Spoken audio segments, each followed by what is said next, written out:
ನಾನು ಒಬ್ಳೇ ಇರ್ತೀನಿ. ರೂಮಲ್ಲಿ ನನ್ನನ್ನು ನಾನು ಕೂಡ ಹಾಕೊಂಡು ಸತ್ ಹೋಗ್ತೀನಿ.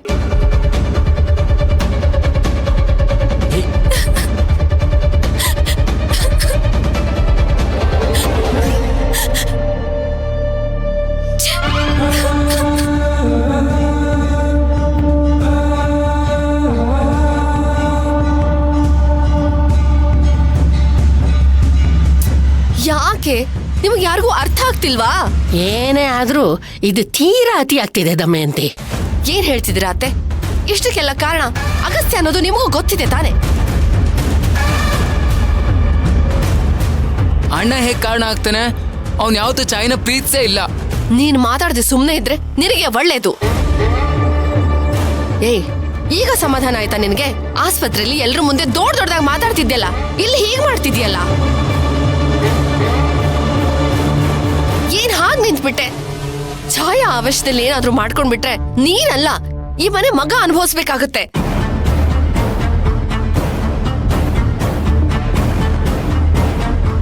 ಇಷ್ಟೆಲ್ಲ ಇಲ್ಲಿ ಮಾತಾಡ್ಬೇಕಾದ್ರೆ ಹೋಗ್ ಬನ್ನಿ ಅಂತ ಒಂದ್ ಮಾತು ಹೇಳೋದಕ್ಕಾಗ್ಲಿಲ್ವಾ ನಿನ್ಗೆ? ಅವಳು ನಿನ್ ಗಂಡನ ಮದ್ವೆ ಆಗ್ಬಿಡಲ್ಲ. ದಮಯಂತಿ,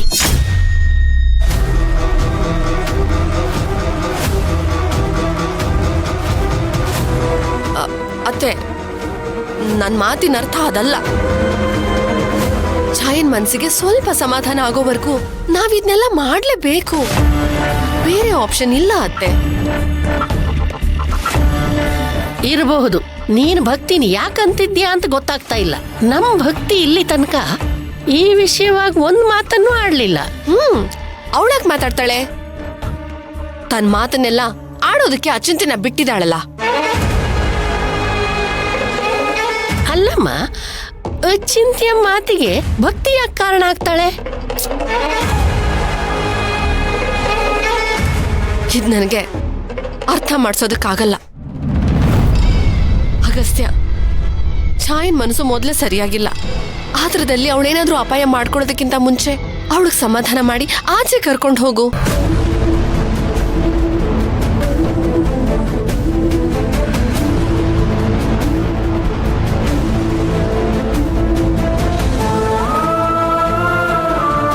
ಹೋಗು, ಅವಳು ಸಮಾಧಾನ ಮಾಡಿ ಆಚೆ ಕರ್ಕೊಂಡು ಹೋಗು.